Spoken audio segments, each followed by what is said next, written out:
श्री स्वामी समर्थ. श्री गुरुचरित्र पारायण कसे करावे याबद्दल आपण थोडी माहिती जाणून घेऊया.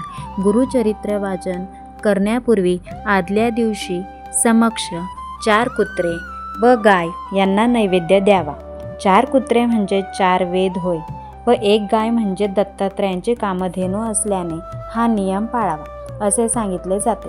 पारायणापूर्वी फुले, विशेषतः देशी गुलाबाची हार, तुळशी, सुगंधित उदबत्ती, धूप, कलश, विळ्यांची पाने, नैवेद्यासाठी पेढे किंवा अन्य काही, अष्टगंध, चंदन, अत्तर, रांगोळी, 2 आसने, 1 चौरंग, चौरंगावर पिवळे किंवा भगवे कापड, चौरंगाभोवती व गुरु श्री दत्तात्रयांच्या आसनाभोवती रांगोळी काढावी. चौरंगास आंब्याचे तोरण बांधावे. प्रमुख दरवाजात तोरण बांधावे. चौरंगाजवळ डाव्या बाजूस समई लावावी.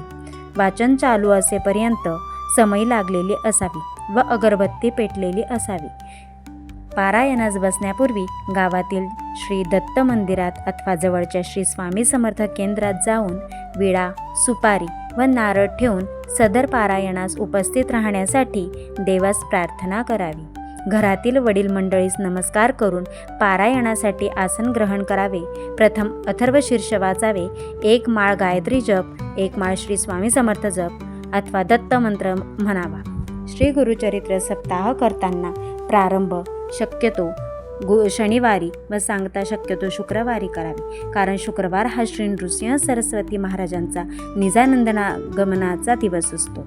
श्री गुरुचरित्र वाचनापूर्वी आदल्या दिवशी 1 गाय व 4 कुत्रे यांना गव्हाच्या पोळीचा नैवेद्य खाऊ घालावा.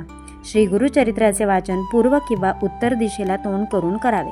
वाचनापूर्वी रोज श्री दत्त महाराजांच्या फोटोची व पोथीची पूजा करून 1 माळ गायत्री मंत्र, 1 माळ श्री स्वामी समर्थ मंत्र या मंत्राचा जप करावा व श्री गणपती अथर्वशीर्ष वाचून पोथी वाचनास सुरुवात करावी.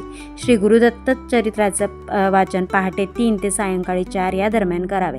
दुपारी 12 ते 12:30 ही वेळ श्री दत्त महाराजांच्या भिक्षेची असल्यामुळे त्यावेळेस पारायण वाचन बंद ठेवावे. श्री गुरुचरित्र वाचनाच्या कालावधीत दुसऱ्यांच्या घरचे अन्न घेऊ नये. आई, बहीण, पत्नी यांच्या हाताचे अन्न खाण्यास हरकत नाही. उपवास करू नये. दोन्ही वेळेस सकाळ किंवा संध्याकाळ 1 धान्य फराळ करावा. काही समस्या असल्यास स्वखर्चाने बाहेर खाण्यास हरकत नाही. श्री गुरुचरित्र वाचनाच्या कालावधीत पुरुषांनी दाढी वाढवू नये.